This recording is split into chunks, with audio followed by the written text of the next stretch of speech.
Hi. Hi. Hello everyone. Welcome back. Welcome to my channel. My name is Lauren and I make videos a couple of times a week about books and fandom things. Except that is not what I have been doing the last almost 2 months. I have had a little break. Now, not gonna lie, the break was not planned. I did not plan to have a break at all, let alone a almost 2-month break. I originally, when everything sort of kicked off, thought that I was probably going to have like a 1-2 week break just to kind of get my head around everything. I didn't plan for it to extend into almost 2021, but it has.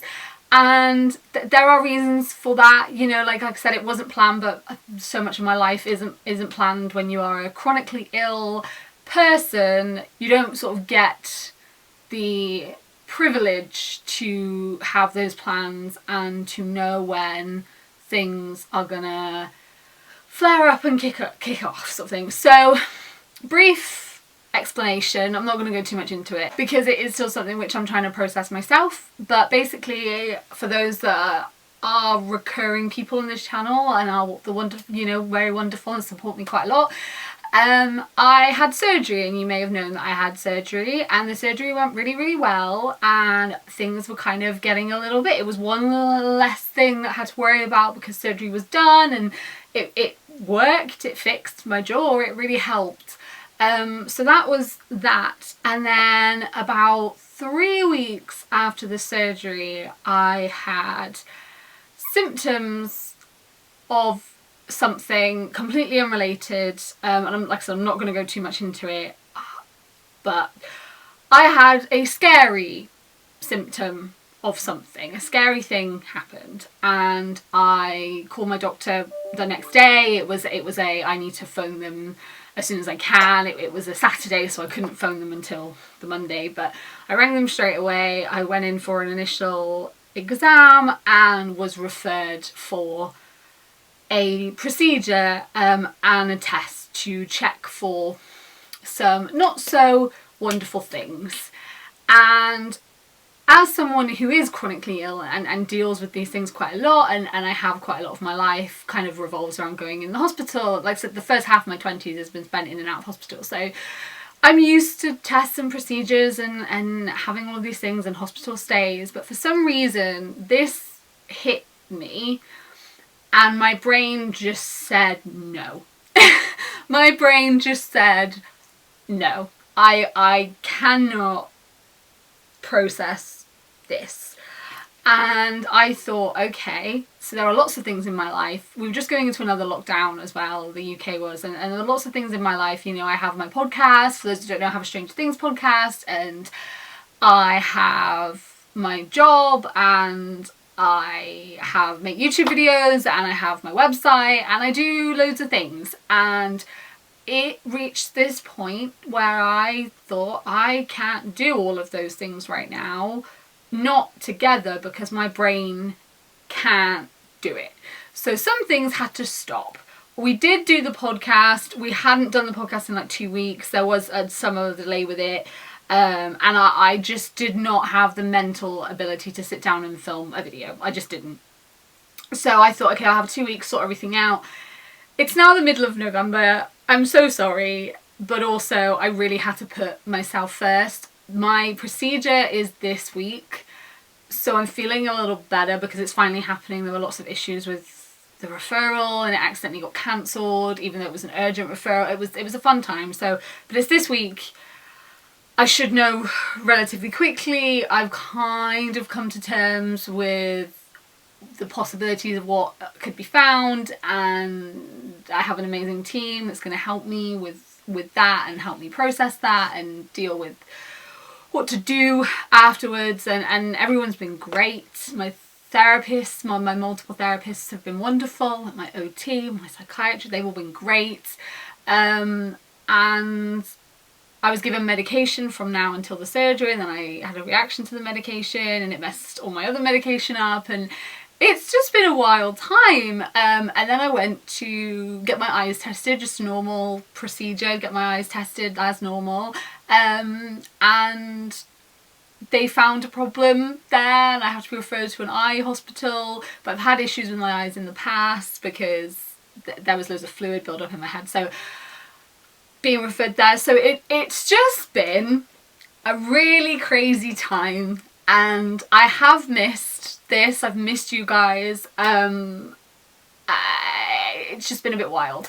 But I have been reading, and I wanted to share some books with you that I have been reading. And it has actually been really nice because I have kind of just sat down and read some books, I've been having loads of baths, and it's been really nice. So I thought I'd share those books with you. So the first one I want to share is Meddling Kids by Edgar Cantero, and this is a book which I saw in W.H. Smith's one time when I went to the post office just before lockdown, the second lockdown, and the front cover, obviously Meddling Kids makes me think of Scooby-Doo, and then I realised this is the Stranger Things logo essentially, and this is this is pretty much a Scooby-Doo AU. It is a bunch of kids in the 70s solving crime, then it is them in the 90s kind of dealing with the after effects of that and feeling like something wasn't quite right, and they've all kind of had their scars from what had happened. There was lots of things going on, so they decide to kind of get the band back together and all go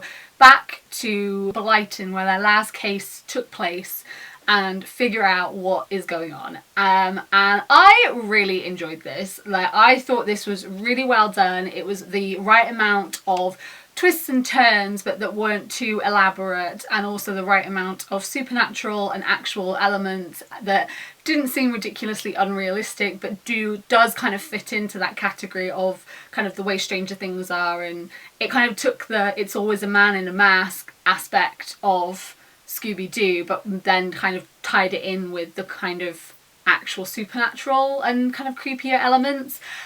So yeah, I really liked this. I read this in like 2 settings. I thought it was really, really, really good. I genuinely enjoyed it so much.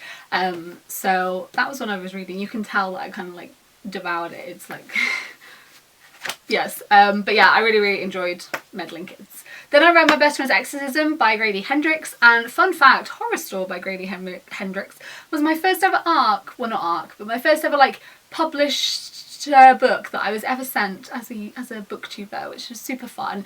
So I was excited to read more from him because I really enjoyed Horror Store. Horror Store is a really, really good book. It's set out like an IKEA catalogue because it's set in a department store at night time, and it's really well done. But this one is high school sophomores Abby and Gretchen, who have been friends kind of forever, and one night they're all out and they try LSD. Is it LSD or ecstasy? They try one of the two, I don't remember which one, but they try a drug, and Gretchen kind of goes missing that night, and then they find her the next day in the forest, and afterwards she starts acting very out of character, and they don't know what's going on with her, and everyone kind of thinks it's Abby's fault and Abby's a bad influence, but Abby is trying to get to the bottom of what is going on. It felt like loads of things were building up, and then the ending happened really, really, really fast, which I wish the ending was kind of a little bit more fleshed out, and things kind of were explained a little bit more, but I did really like it, and I did really like the kind of like imperfectness of the characters' lives afterwards. Even though the ending was rushed, we got their lives afterwards and information about that, and it wasn't as perfect as one would have liked. So yeah, that was one that I have read recently as well. Very 80s book. But I just like the style of his books and the way that they all look and the way that they are. Then I have some books that I have started, which I'm not usually a multiple books all at once kind of human, but we are right now. So I started The Secret History by Donna Tartt, which I read The Goldfinch this year, also by Donna Tartt, and I am already preferring The Secret History to The Goldfinch. The Goldfinch for me had a lot of build up to something that then there was no consequences for, really. Like I was really let down by the conclusion of The Goldfinch, but I have heard that The Secret History is better. But I started reading The Secret History and I was enjoying it, and I was taking it to all of my appointments and reading it in the waiting room. Actually, like, the best way to describe it is, under the influence of their charismatic classics professor, a group of clever, eccentric misfits at an elite New England college discover a way of thinking and living that is a world away from the humdrum existence of their contemporaries. But when they go beyond the boundaries of normal morality, their lives are changed profoundly and forever. Which is, you know, pretty, so far, that's pretty much it. But I am really enjoying The Secret History, and I think it is, like I said, it's much, I really enjoy it. I hope that I enjoy it and continue enjoying it as it goes on.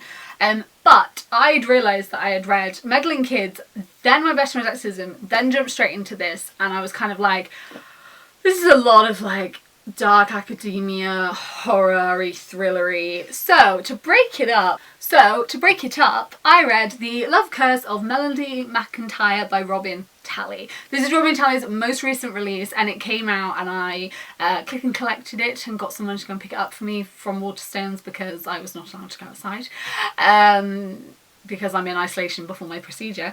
But this came out very recently, and I thought no better way to break up a lot of like thrillery, dark academia books than a very cute sapphic rom-com. And this focuses on Melody, who is her school's stage manager for all their productions, and they have a new superstition every year that everyone has to follow in order to make sure that the show runs smoothly.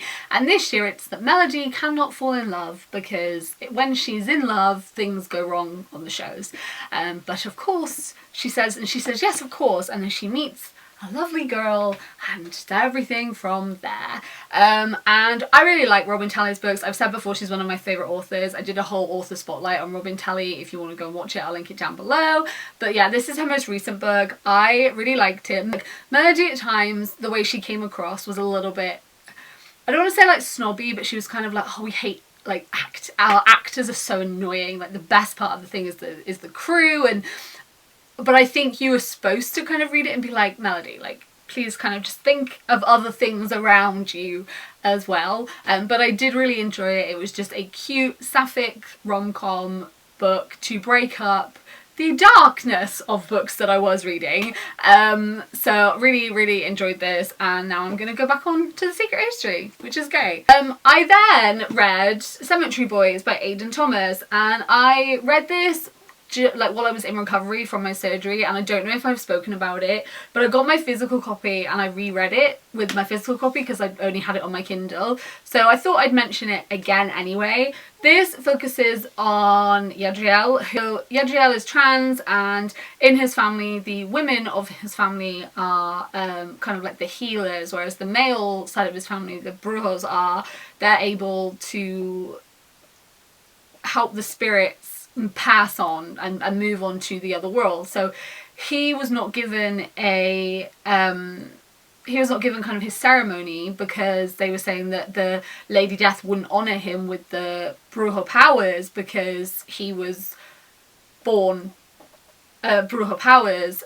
So then he decides to have his own ceremony, and he is gifted that. So when he decides he's going to find his cousin and let his cousin pass over into the afterlife and prove that he can do that, he accidentally summons the wrong spirit, and he is tied with Julian, who is a boy from his school. And Julian doesn't want to go into death very easily. Julian wants to know why he died, what's going on, and everything from there.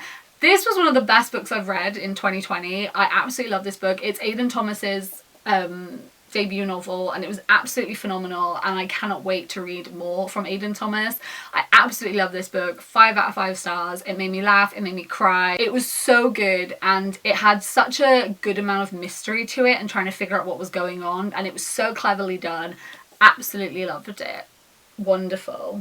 So yes, so that was some of the books that I've been reading recently. It has been like kind of nice to just kind of sit and read at the moment and kind of just read whatever. I've been quite distracted and kind of like distant away from books in the community at the moment, and aside from Robin Talley's new releases, I don't really know what's going on and what's coming out. because I have kind of like taken a little step back, but I did need to do that for physical health and also my mental health, because it's been a lot to process. But I've been really enjoying the books I have been reading, and it's been okay. I'd love to know what you guys have been reading recently. Have you read any of these books? Did you enjoy them? What are your thoughts? I would love to know. Like I said, if you guys are new here, then I make videos a couple of times a week about books and fandom things. So if you want to stick around and join us, feel free to hit the subscribe button and the little notification bell. I can't guarantee that I'm going to be very present, you know, where it's going to be multiple times a week yet. I want to try and get back into doing this, but I can't promise it's going to be regular, especially with my procedure at the end of this week. But I'm going to try, and I am actively back, and I do want to be making content again. So here we are. And as usual, all the links to my other social medias as well, if you want to come follow me on there, which is possibly a good shout if you want to know what's going on, because I post on there kind of updates and everything. That'll be all in the description. The link to my Stranger Things podcast is also in the description as well. Thank you guys for watching. I hope you're doing really well, and I will see you next time. Goodbye.